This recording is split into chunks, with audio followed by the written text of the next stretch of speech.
Hey, so if you're here listening to this, you probably got here from my Instagram page to hear my story of what happened to my son with Kawasaki disease in the past few weeks and how it led to where we are now. I haven't really talked about it in detail on my Instagram yet. I've actually had a really hard time going on my Instagram at all because I don't know, I was in the groove, like I was doing my Instagram on food allergy stuff as a food allergy mom, and then I just kind of got hit in the side of the head with this, and I wasn't expecting it, and I wasn't prepared to kind of shift things with my Instagram a little bit. And also it's been kind of traumatic, and I haven't wanted to go back and think about any of it yet. So for all those reasons, I haven't gone into any detail on my Instagram about what happened with my son, but I am ready to do so now. I think my Instagram will shift a little bit because our life just kind of shifted a little bit, and that's just how it is. I don't want it. I don't like it. I had a hard time accepting it. I still think maybe I'm kind of sort of refusing to accept it, but here I am with a new normal that I didn't ask for but is here. Okay, let me just start at the beginning.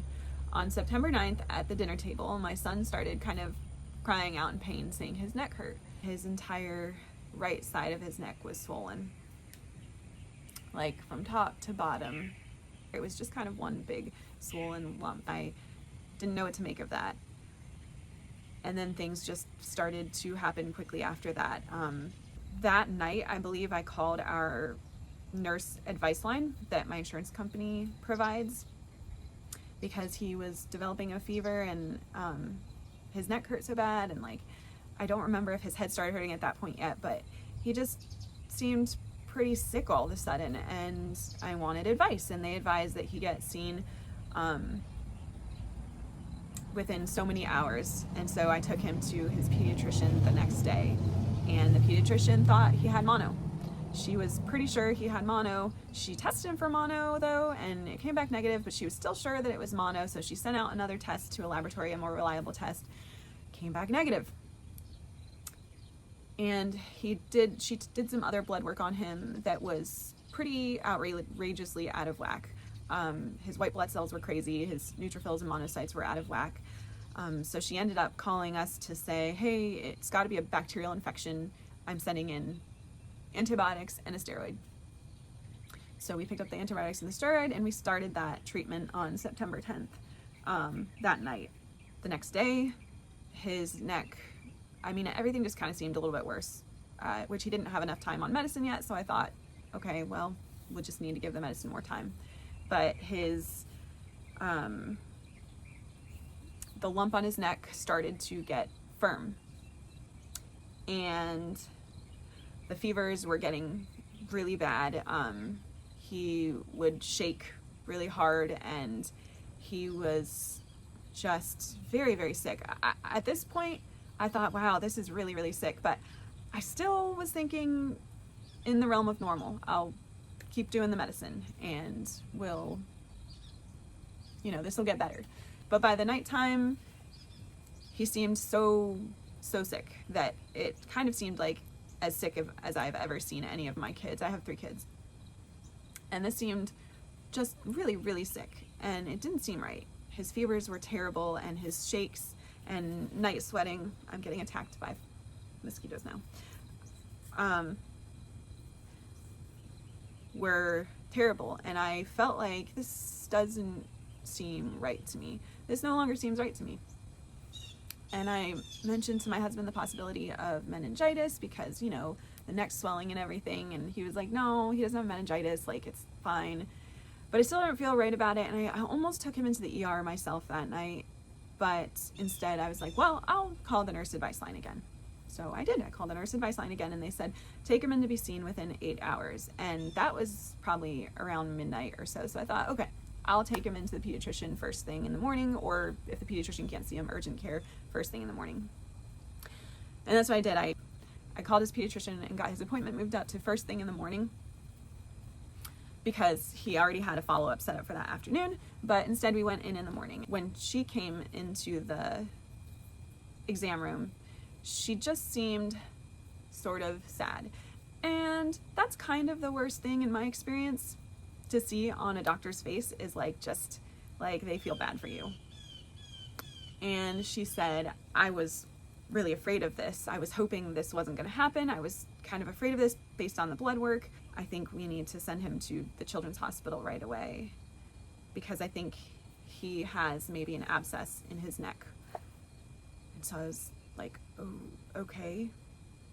And I tried to like not freak out. I tried to hold it together, but I was sort of freaked out at that point. So I called my husband to meet us at the hospital. She called ahead so the hospital was ready for us. We got to the children's hospital, and at this point he was so sick. Like, when I drove him there, I was really worried because he was falling asleep in his car seat, and I had never, you know, when my kids fall asleep in the car seat, like, it's like this, or like maybe like this, but I had never ever seen one of my kids just falling asleep and just their entire torso falling down forwards. And I thought, oh my gosh, I need to get him here really fast. Like, what is happening? I parked anywhere, and I got him out of the car, and he was so sick, and he had to walk with me because we were kind of parked a ways away because there wasn't good parking. And he had to walk with me to the children's hospital, got him in there, got him situated, and yeah, they put us in one of those rooms where, you know, you're there for a while. Ultimately, the doctors at the children's hospital seemed stumped at first. Actually, they stayed stumped for a few days. They didn't know what was going on with him, so immediately it was things like blood work and scans. They did a CT of his neck, and there was an abscess in his neck, and the abscess was inside a lymph node at the base of his skull, which they were very concerned about because they said this is too dangerous of an area for us to operate on. If we can't get this abscess to go away with IV antibiotics, then we have to transfer him to like a bigger university hospital so that they can do this really complicated, risky surgery to take care of this abscess. I thought that was the worst of it, and I was a mess. I was so upset. I was so scared. I thought, oh my gosh. But little did I know that actually wasn't the biggest concern. In fact, it ended up being fine in the end. They put him on IV antibiotics. By September 13th, he was still so sick, and they were still kind of stumped. Like, they knew there was an abscess there. They saw it on the CT scan, but they could see how sick he was, and it didn't quite add up to them. They also found that he had rhinoenterovirus. They swabbed him, and he tested positive for that, so we're like, okay.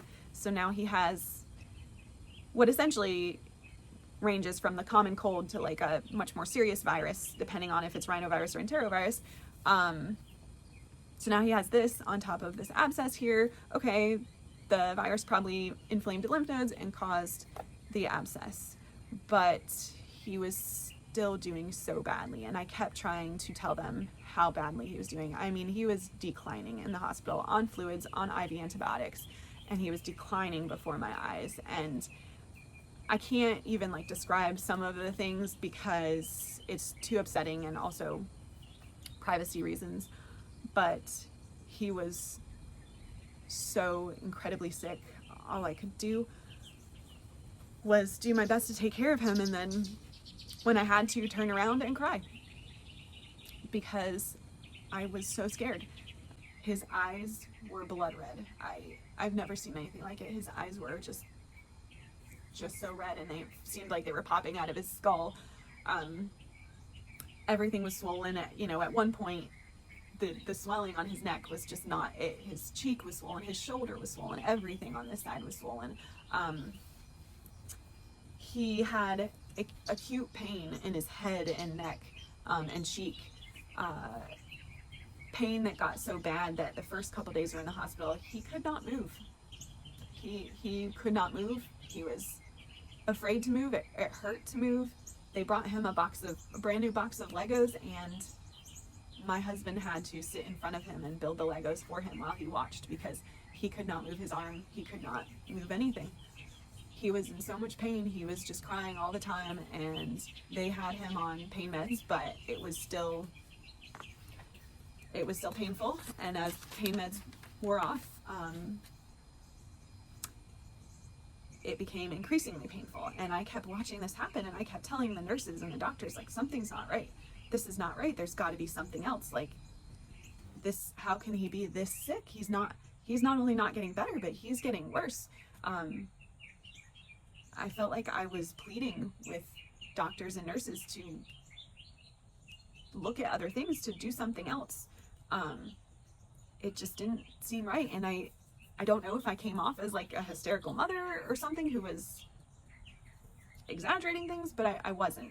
The thing is that the doctors and nurses, when you're hospitalized, they're not in there a whole lot necessarily. And they weren't in there often enough to see everything that was happening. And so I tried to advocate for him. I tried to tell everyone how badly he was doing. And they just like explained it off as, oh, that can happen with a fever, or, you know, his body's going through a lot. And I just thought, this just can't be right. This just can't be right. And I wasn't getting anyone to, there was a lack of urgency, I felt like, that my son needed. And ultimately I was right. But I was either not heard well enough, or they didn't act because they didn't know what to act on. I'm not sure. But I did become kind of angry about that at points, because then what unfolded after that was worse. So by September 14th, as I'm trying to tell nurses and doctors that this is not right, he's so sick, and I feel like I'm not being really heard, not being really listened to, there's no one's doing much of anything. He's just kind of sitting there. One doctor reassured me, she came in and she checked on vitals, and she looked in his eyes and blah, blah, blah. And she said, you know, he really does check out with my physical exam. I'm very confident that we have figured out the cause of everything, and this is it. And I'm very confident that there is nothing more. And I said, are you sure? I'm sure. I'm very confident there's nothing more to this. It's just this abscess, this virus. He's just really sick. Like, okay, because what am I? I'm not a medical professional. I have no frame of reference for anything along these lines. This is way beyond anything a mom deals with at home with a sick child. So I said, okay. But that evening, I was on the phone with my mom, and my mom was like, you need to let me call my friend, and we need to get on a 3-way call with my friend, who is a PA and has been a PA her entire career and is on some kind of medical board, and like, she's very experienced, and she's really good at her job. And I was like, okay, let's do this. And so I got on the phone with her, and she asked me a bunch of questions. I didn't even have all the right answers. I had a lot of it because I had been pretty thorough about keeping track of like labs and symptoms, and at that point I was pretty on top of things, but there were some things like medically wise I wasn't able to fully answer, even though she couldn't have him in front of her, and she was going based on my pitiful amount of knowledge. At the end of the phone call, she said, Natalie, write this down. This might seem strange, but have you ever heard of Kawasaki disease? I was like, I think I've heard of it. She's like, I think he could have Kawasaki disease. You need to push for them to test him for Kawasaki disease. I said, okay.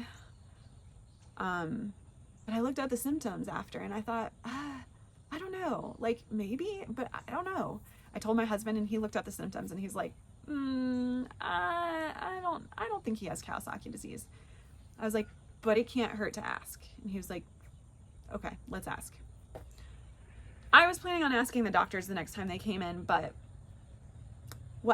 how it ended up playing out is that that night when our nurse came in, my husband just said, hey, have you heard of Kawasaki disease? And the nurse said, oh yeah, we get that all the time. Your son does not have Kawasaki disease, she said. We were like, oh, okay. She's like, yeah, I've worked here for 9 years. Like, we get a ton of Kawasaki disease here. I see it all the time. We were like, oh, okay, so you're really sure he doesn't look like he has? No, that kid does not have Kawasaki disease. He would have this, that, blah, blah, blah, blah. We're like, okay, well, all right. So we dropped it. And I regret that we did that, because ultimately the nurse did relay that to the doctors in the end. We found out later, but we didn't ask her to. We didn't say anything to the doctors ourselves at that point. She just happened to say something to them that about us inquiring about it. We found that out a couple days later. So the next day, after this interaction with the nurse about Kawasaki disease, the next day he was continuing to get worse. He was already so bad, and he was continuing to get worse. Symptoms that I was extremely concerned about. Doctors still being like, it's fine, like he just needs more time. He needs more time on these medications. Like, there's nothing else, it's fine. We go through that whole day. Finally, the next day, September 15th, comes.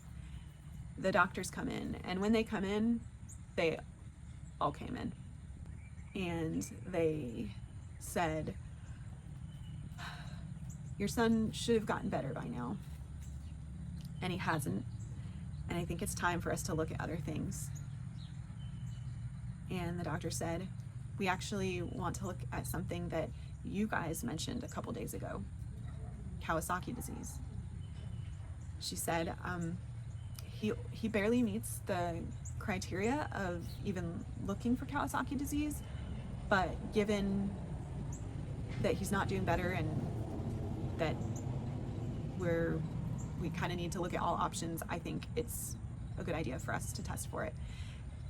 And we also need to look at his heart, because Kawasaki disease can damage the blood vessels in the heart. And we're like, oh, okay, well, let's look at this option.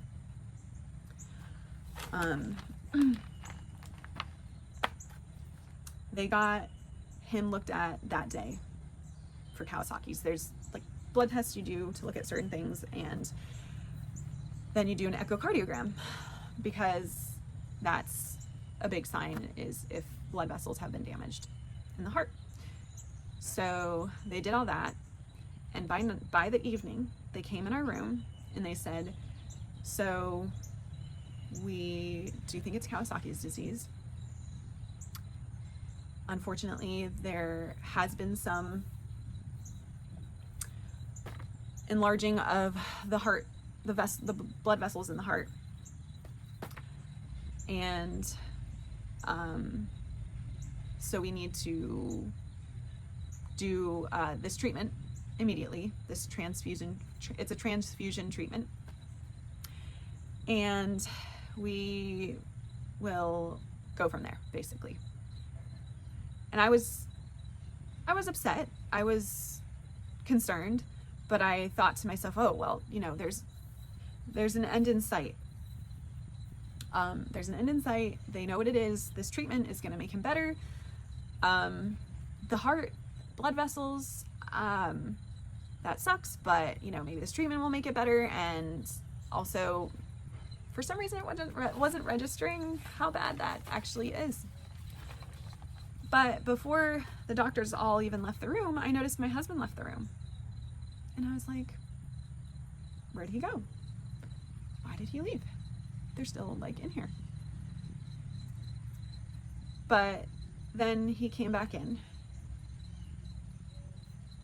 His eyes very watery. And he said to my daughter and her boyfriend, I need you to leave the room. I've got to talk to your mom. And so they left, and I immediately knew something terrible was coming. And he said, Natalie, they did not tell you what was on the echocardiogram report. And I said, what was on the report? He said, I read the report when it was posted like an hour or two ago. And he said, what they did not tell you is that the report mentions aneurysms in his heart. And I don't know why the word aneurysm meant a lot more to me than them saying swollen blood vessels. But I immediately knew that aneurysms in your heart were not a good thing. And that is when everything for me came tumbling down. I had to immediately leave the room, and I went into the hallway and I just lost it. Bear in mind, I had had like no sleep for a whole week at this point in the hospital, and I had watched my son suffer a lot. And I lost it. They had to fetch me an emesis bag because I started gagging. I thought I was going to throw up. I just had a real hard time with that. Then everything just kind of went from there. They brought the cardiologist up to talk to us in a conference room about what this means for his heart and everything. And aneurysms in your heart are not a good thing. They have lasting ramifications, and the cardiologist drew us a picture and showed us what happened to his heart and said this was 1,000,000% Kawasaki's disease. And the thing is that if you catch Kawasaki's disease early enough, that damage typically doesn't occur.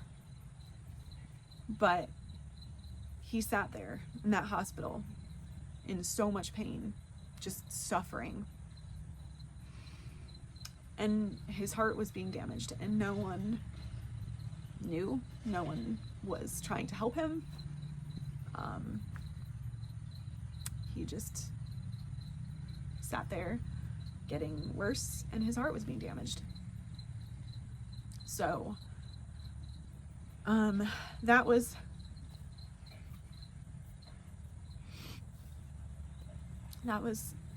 the worst day of my life, probably. I've had some rough days, but that was probably the worst day of my life. And life has never been the same since.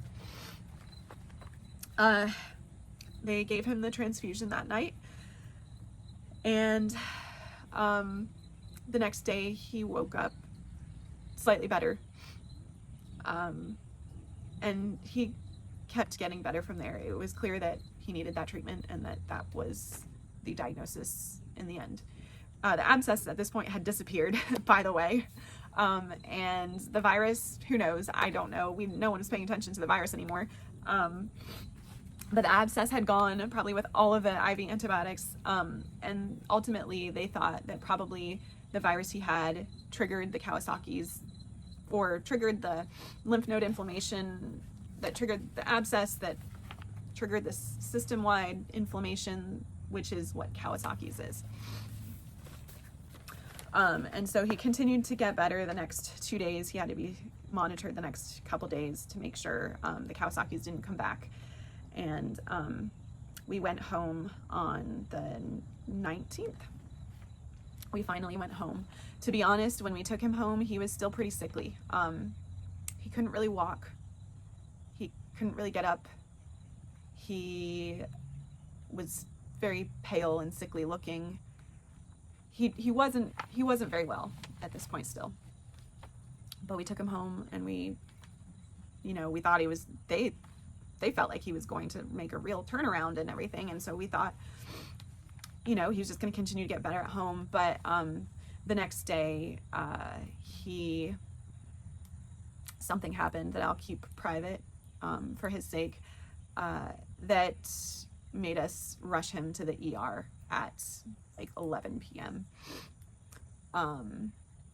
And there were kind of like new symptoms happening, but the Kawasaki's wasn't revving back up. It was just, in the end, we think symptoms left over from the Kawasaki's that affected his body, but really the symptoms kind of were a mystery. They never figured it out. They ended up putting him in the ICU that night because his heart rate was so low on the monitor that they were concerned about that. And so they put him in the ICU, and we stayed in the ICU for the next 2 days.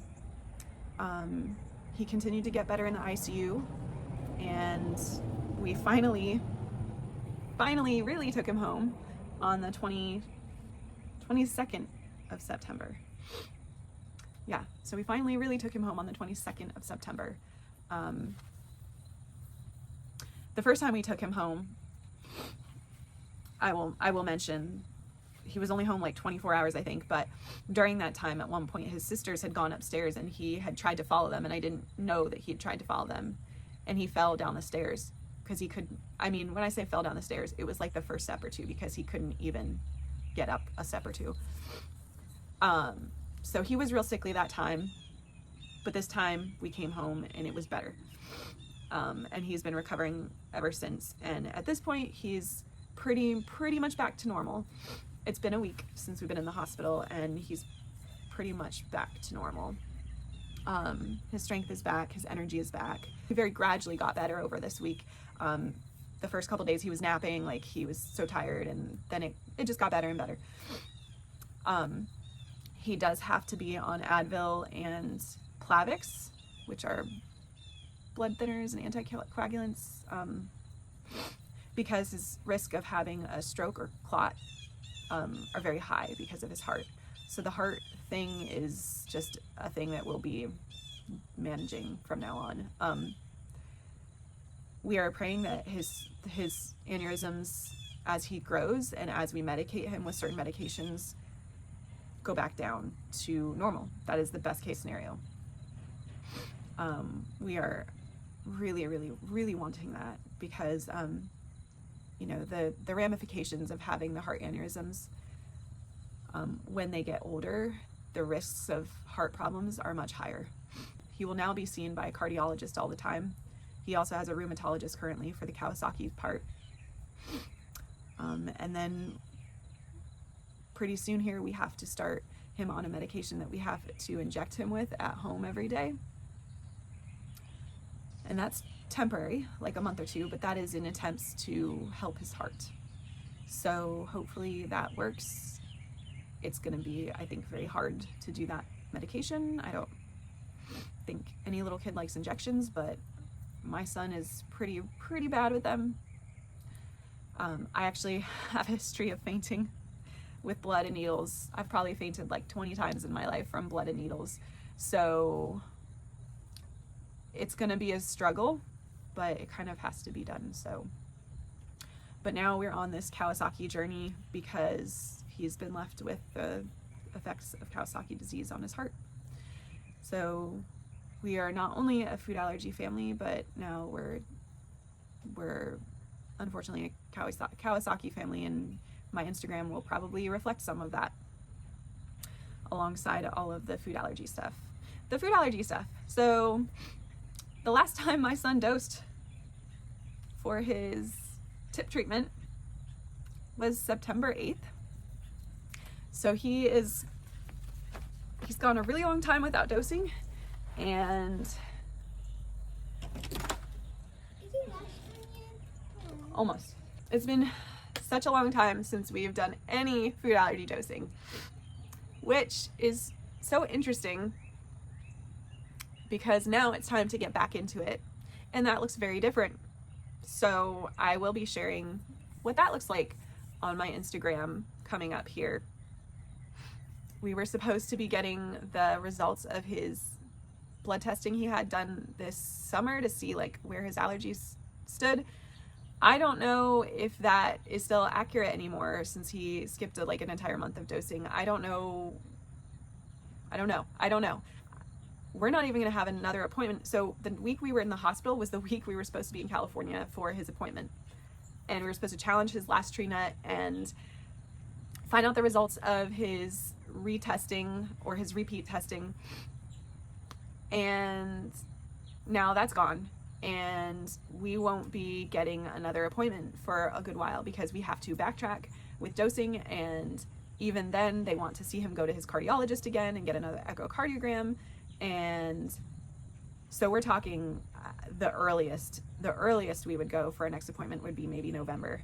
I don't know. I was looking forward to sharing some of the news we were going to get from repeat blood work that was done this summer, but it'll be a little while before I can share that. So stay tuned. And this is our new journey, and I hope you're still interested in following it with us, and I hope it's still helpful for anyone who needs to know about what dosing looks like after a long illness or a long break in dosing for whatever reason. I will be sharing that. So maybe it will be helpful to some people for that reason. But thank you for listening. I will keep it on.